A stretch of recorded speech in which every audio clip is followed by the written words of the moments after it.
कैसे हो गया समझ नहीं आ रहा है। ये पूरा ईवीएम घोटाला है या मोदी की गारंटी है। बहुत सी चीज़ें आपके मन में चल रही होगी, समझ रहा हूँ मैं, क्योंकि कल से ये सब चीज़ें मेरे मन में भी चल रही हैं। तो आज हम कुछ तथ्यों पर बात करेंगे जो आप ही के द्वारा, आप ही जो मेरे चैनल पे जुड़े हैं बहुत से लोग, और जहाँ जहाँ मैं जाता हूँ उनके गॉसिप्स और बहुत सारी चीज़ों से कुछ चीज़ें मैं आज इस चुनाव की हार की थोड़ी सी समीक्षा हम भी कर लेते हैं। बाद में पार्टियां अपनी करती रहेंगी और कुछ सजेशंस और कुछ चेतावनियां भी हम देंगे। आप वीडियो पर बने रहें। बात करते चारों राज्यों के जो परिणाम आए। तेलंगाना को मैं खैर आज नहीं लूँगा, क्योंकि तेलंगाना में 10 साल की केसीआर की सरकार थी और वहाँ पर एक आक्रोश भी था लोगों के मन में, और वहाँ पर साउथ के स्टेट में वैसे भी बीजेपी की ज़्यादा वैल्यू है नहीं। और ये तो मैं बोलूँगा कि वहाँ की पब्लिक ने, जैसे केसीआर का बीते दिनों जो एक दोहरा रवैया था, जैसे कि उन्होंने मोदी जी को बड़ा अपना खुद प्रधानमंत्री बनने की ब्रांड बताते हुए मोदी जी को बहुत उन्होंने आलोचना भी करते थे एक तरफ, और दूसरी तरफ राष्ट्रपति चुनाव में पीछे से उनको समर्थन भी किया। तो वहाँ की पब्लिक बहुत ज़्यादा इंटेलिजेंट है और मैं चाहता हूँ देश की पब्लिक भी ऐसे इंटेलिजेंट बने। तो उन्होंने देखा कि ये तो दोहरा रवैया वाला है, एक तरफ पीएम को ये गाली भी दे रहा है और ख़ुद अच्छा बन रहा है, और दूसरी तरफ उसे पीछे से सपोर्ट भी कर रहे हैं। तो उनका ये दोगलापन वहाँ पर लोगों ने देखा, और छोटी छोटी चीज़ें उनके जीवन में भी थी, उनके पार्टी में भी थी, जिसके कारण उनकी सरकार गई। तो आज हम बात करते हैं बाकी 3 स्टेट, क्योंकि जहाँ पर कांग्रेस और बीजेपी आमने सामने थे, हम उस स्टेट्स की बात करेंगे। तो शुरुआत करते हैं पहले छत्तीसगढ़ से।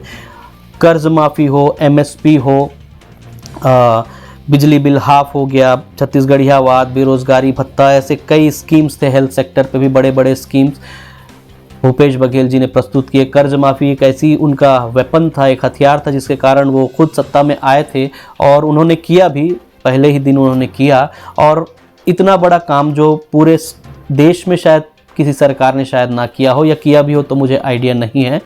इतना बड़ा काम उन्होंने किया जिसके कारण पूरी पार्टी इतनी ओवर कॉन्फिडेंट थी, जिसका खामियाजा शायद भुगतना पड़ा। और इतना आत्मविश्वास था कि जीतेंगे, क्योंकि आप छत्तीसगढ़ में किसी कहीं भी सर्वे करें, इवन रिजल्ट निकलते तक बीजेपी वाले तक बोल रहे थे कि कांग्रेस इस बार भी आएगी, अगली बार शायद हम आ जाएं। इतना माहौल था कांग्रेस का छत्तीसगढ़ में, उसके बाद भी यहाँ पर हार हुई। कारण कुछ मैं बता रहा हूँ।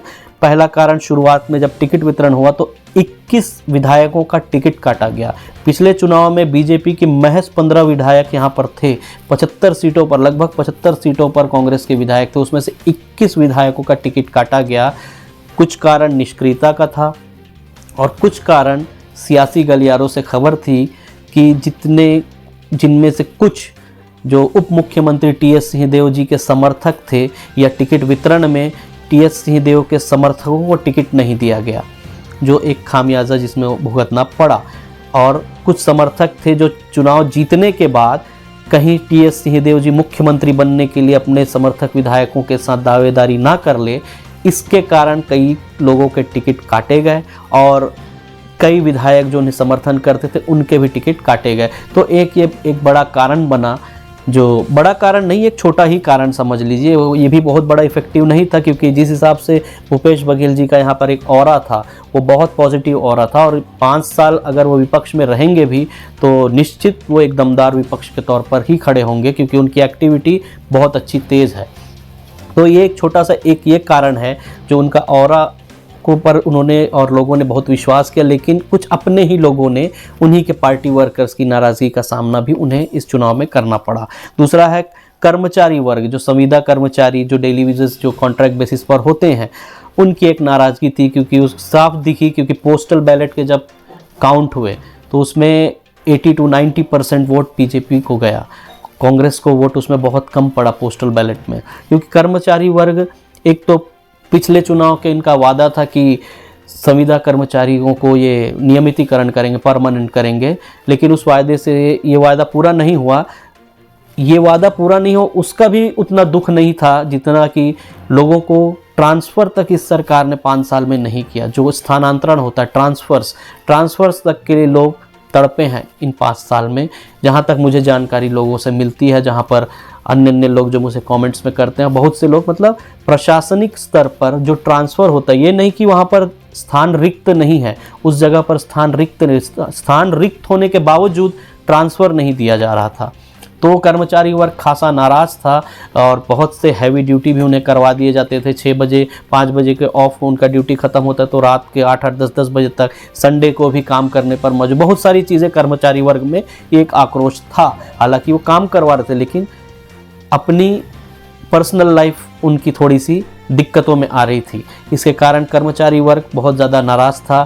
ट्रांसफ़र ना होने के कारण अगर पत्नी 200 किलोमीटर दूर है, पति 200 किलोमीटर दूर है, या माता पिता, बहुत सारी चीज़ें जो दूर दूर रेंज में हैं, इस यहाँ पर ये रहने वाले रायपुर के हैं लेकिन उनका ट्रांसफ़र हो गया है बिलासपुर या अन्य जगह पर या फिर बस्तर रेंज में, तो ऐसे लोग ट्रांसफ़र की एप्लीकेशन देते ही रहेगा लेकिन हो नहीं सका। तो ये एक कारण बना कर्मचारी वर्ग की नाराज़गी का। एक कारण, एक छोटा सा, ये भी एक छोटा ही कारण है जिसे आसानी से कांग्रेस ने इग्नोर किया। कोई फ़र्क नहीं पड़ता, फ़र्क पड़ता है, अब फ़र्क पड़ा भी है। और है महिलाएं, जो शराबबंदी का एक मुद्दा था, जो एक वादा था शराबबंदी का कि हम करेंगे, शराबबंदी किया नहीं, कोई दिक्कत नहीं, शराबबंदी अगर नहीं भी किए लेकिन महिलाओं को समझाने में असफल रही कि शराबबंदी क्यों नहीं कर सकते, या इस कारण से अब अगली बार हम कर देंगे, या कुछ भी आश्वासन महिलाओं को ये दे नहीं सके, क्योंकि प्रभावित शराब के मामले में प्रभावित महिलाएं ही अधिकतर होती हैं, क्योंकि उनके घर के मुखिया शराब के कारण परेशान होते हैं। तो शराबबंदी है छोटी सी चीज़, शराब है छोटी सी चीज़, लेकिन महिलाओं को इग्नोर किया गया इस चुनाव में छत्तीसगढ़ कांग्रेस के द्वारा। और चौथा मुद्दा है नारायणपुर में जो धर्मांतरण को लेकर एक सांप्रदायिक घटना हुई थी, जिसमें वहाँ के पुलिस कप्तान तक को चोटें आई थी। अब सोच सकते जब पुलिस कप्तान उस घटना में मार खा रहा है तो वो घटना कितनी बड़ी रही होगी। और उस घटना में प्रभावित लोग जो थे, जिस वर्ग के थे, जिस कम्युनिटी के थे, उस कम्युनिटी को हल्के में ले लिया गया। उस कम्युनिटी को, मतलब उस प्रभावित लोगों को जो उस घटना के बाद गांव से निकाल दिया गया और सड़क, हाईवे के किनारे भरी ठंड में, नवंबर दिसंबर जनवरी 3 से 4 महीने भरी ठंड में सड़क के किनारे तंबू डालकर वो लोग रहते थे, टेंट लाकर वो रहते, और कोई सरकार का कोई भी व्यक्ति उनके लिए कुछ काम नहीं किया। ये चीज़ उनको भारी पड़ी है। छोटी सी चीज़, उन्हें लगा छोटा सा तो समाज है, कहाँ जाएगा, हमें ही इस वोट बैंक को, इस छोटी सी कम्युनिटी को कांग्रेस ने अपना बपौती वोट बैंक समझ लिया कि कहाँ जाएंगे, हमको ही तो ये वोट देंगे। और इस चीज़ से आक्रोशित ये कम्युनिटी ने अपना खुद का एक ग्रुप बनाया, अपना खुद का एक दल बनाया, जिसका नाम उन्होंने सर्वादी दल रखा। और जिसका दल नहीं उसका बल नहीं, इसी नारे के साथ वो चल पड़े। और बस्तर जो रेंज होता है, जो कहते हैं कि छत्तीसगढ़ में सरकार बनानी है तो बस्तर जीतना जरूर, जो बस्तर जीत गया वो छत्तीसगढ़ जीत गया। तो इसका खामियाजा सर्वादी दल जब चुनाव में खड़ा हुआ, अपने कैंडिडेट्स को वहाँ पर उतारा, इसका खामियाजा कांग्रेस को ही भुगतना पड़ा। क्योंकि कांग्रेस ने वहाँ पर जितने बीजेपी प्रत्याशी जीते हैं, अधिकांश लोग 1200 वोट, 1500 वोट, 2000, 2500 की मार्जिन से ही जीते हैं। और यही सर्वादी दल वालों ने 3000, 4000, 5000 वोट काटकर इनका बेड़ा गर्क कर दिया। कांकेर जो विधानसभा है बस्तर एरिया में आता है, वहाँ पर महज 16 वोट से कांग्रेस हारी है, वहाँ पर महज 16 वोट से बीजेपी जीती है। और यही सर्वादी दल वाले वहाँ लगभग 1000 वोट के आसपास काट दिए। जिन्हें छोटा सा समझा गया था, जिन्हें अंडर एस्टिमेट किया गया था, वही हार का कारण बना। तो कांग्रेस को इस हार से बहुत कुछ सीखना चाहिए कि कोई भी दल या कोई भी समाज या कोई भी व्यक्ति छोटा नहीं होता। हर व्यक्ति का अपना पर्सनल लेगेसी है, हर व्यक्ति का एक आत्मसम्मान है, और हर व्यक्ति के आत्मसम्मान की चिंता और सम्मान पार्टी को करना चाहिए था। पांचवा मुद्दा है ओवर कॉन्फिडेंस। बड़े नेता बड़े आराम से घूम रहे थे कि हम तो जीत रहे हैं, लेकिन वो छोटे कार्यकर्ताओं की पूछ परख उन्होंने नहीं कर पाए। छोटे लेवल तक, बूथ लेवल तक वो अपना काम ठीक से नहीं कर पाए। हवाई में ही रह गए कि काम तो बहुत किया है। सीरियसली भूपेश बघेल जी ने बहुत काम किया है, लेकिन इसी काम के लिए आत्मविश्वास इतना भर गया कि हम तो जीतेंगे, बिना मैनेजमेंट, बिना कोई दिक्कत के हम जीतेंगे। बूथ अध्यक्ष तक को ढंग से सेलेक्ट नहीं कर पाए। मुझे कुछ लोगों के मैसेजेस आए कि हमें ऐसा बूथ अध्यक्ष दिया गया जो खुद बीजेपी से बिलोंग करता था, बीजेपी वाला बूथ अध्यक्ष बना है कांग्रेस का, और अब जब कांग्रेस यहाँ हार चुकी है तो उसके सोशल मीडिया अकाउंट पर आ रहा है कि नफरत की दुकान बंद हो चुकी है, बरनौल की दुकान खुल चुकी है। ऐसे लोगों को बूथ मैनेजमेंट बनाया गया था, बूथ अध्यक्ष बनाया गया था। अब आप खुद सोच लीजिए, पन्ना और बूथ प्रभार तक काम नहीं हुआ, जिसका एक खामियाजा कांग्रेस को यहाँ छत्तीसगढ़ में भुगतना पड़ा। और है सोशल मीडिया की कमजोरी। सोशल मीडिया जो हर जेब में फ़ोन होता है, हर जेब तक सोशल मीडिया पहुंचता है। पैर आपके घर तक नहीं पहुंच सकते, लेकिन सोशल मीडिया हर एक व्यक्ति तक पहुंच सकता है। तो सोशल मीडिया में भी कमजोरी कांग्रेस की यहाँ पर देखी गई है। जहाँ राहुल गांधी ने भारत माता वाले बयान को बीजेपी ने तोड़ मरोड़ कर अपना राष्ट्रवाद का उल्लू सीधा कर दिया, वहीं पर इसको डिफेंड करने के बदले यहाँ की कांग्रेस और छत्तीसगढ़ की कांग्रेस ने पंचायत वेब सीरीज़ के जो देख रहा है विनोद वाला जो कैरेक्टर होता था, उसी टैगलाइन को चलाकर टैगलाइन को देख रहा है प्रमोद, ऐसा हुआ वैसा हुआ, उसी पर ही उलझी बैठी रही। और वहाँ पर राहुल गांधी के जो भारत माता वाले बयान को तोड़ मरोड़ कर बीजेपी उन्हें गलत साबित करने में सफल हुई। तो सोशल मीडिया कहीं ना कहीं कमज़ोर साबित हुआ है। अब बात करते हैं मध्य प्रदेश की। यहाँ पर भी ओवर कॉन्फिडेंस बहुत साफ तौर पर झलका। 18 साल की सरकार है, लोग परेशान हैं, कहाँ जाएंगे, हमारे पास ही तो आएंगे। इसी ओवर कॉन्फिडेंस, इसी बेवकूफ़ी के कारण कांग्रेस वहाँ पर जाई। एक कारण है कांग्रेस वहाँ पर गई। ओवर कॉन्फिडेंस, कहाँ पर जाएंगे, ये लोग परेशान हो चुके हैं, बेरोजगार पड़े हैं, महंगाई में त्रस्त, हर चीज़ अपराध में पड़े हुए हैं, सब चीज़ यहाँ पर पेशाब भी किया गया, कहाँ जाएंगे, इतना जब तिरस्कार हो गया इन लोगों का, कहाँ जाएंगे, हमारे पास ही आएंगे, हमारे पास, हमको ही वोट करेंगे। यही ओवर कॉन्फिडेंस लोगों को नहीं बल्कि कांग्रेस को लेकर डूब गया। शिवराज सिंह जी का ऑडियो क्लिप भी वायरल हुआ था, जिसमें कहा गया था कि अगर कांग्रेस आ गई तो दोबारा नहीं आ पाएगी, वो 500 रुपये में गैस सिलेंडर दे देगी और भी बहुत सारी स्कीम चला देगी, तो कभी नहीं आ पाएंगे, ऐसा वैसा। उसके बाद भी कांग्रेस इतने अच्छे मौके को भुना नहीं सकी। तीसरा है टिकट वितरण पर उन्हीं कमलनाथ के बुजुर्ग कंधों पर। मानते हैं अनुभवी है, लेकिन 80 साल के कमलनाथ को डायरेक्टर बनाकर कांग्रेस वहाँ पर प्रोजेक्ट की कि उन्हीं ही प्रोजेक्ट के तौर पर कांग्रेस ने वहाँ पर उतारा। लेकिन एक और धड़ा है, यूथ, एक युवा धड़ा अच्छा खासा नाराज था, क्योंकि टिकट वितरण पर इसमें नाराज़गी साफ तौर पर देखी गई। जी कमलनाथ ने जैसे टिकट बांटा या कांग्रेस ने जैसे टिकट वितरण किया, उसमें पार्टी के बाकी जो यूथ हैं, जो 40-45 साल के, 50 साल के या फिर 30-35 साल की महिलाएं, यूथ, इनको दरकिनार किया गया। कहीं ना कहीं एक मतभेद, एक गुटबाजी कांग्रेस की मध्य प्रदेश में देखी गई है, और वो पहले से थी, जिसके कारण 18 साल तक वो अभी तक सत्ता वापसी नहीं कर पाए। और अब 5 साल, इस वर्ष एक अवसर था, इस वर्ष भी उस चीज़ों को वो भुना नहीं पाए। एमपी में भी कांग्रेस महिलाओं को साध नहीं सकी। वहाँ बीजेपी ने लाडली बहना जो स्कीम वहाँ पर चलता है, जिसमें 1000 रुपये मिलता है, हम 1200 देंगे, 1500 देंगे और बढ़ाएंगे भविष्य में, इस चीज़ों को महिलाओं के ब्रेन में डालने में भाजपा सफल रही। और वहीं कांग्रेस महिलाओं को अंडर एस्टिमेट, तुच्छ समझकर, कुछ नहीं होता, बिल्कुल इग्नोर कर कांग्रेस ने बहुत बड़ी हानि मध्य प्रदेश पे उठाई। और एक बहुत बड़ा कारण है वही कमलनाथ जी, वही दिग्विजय सिंह जी।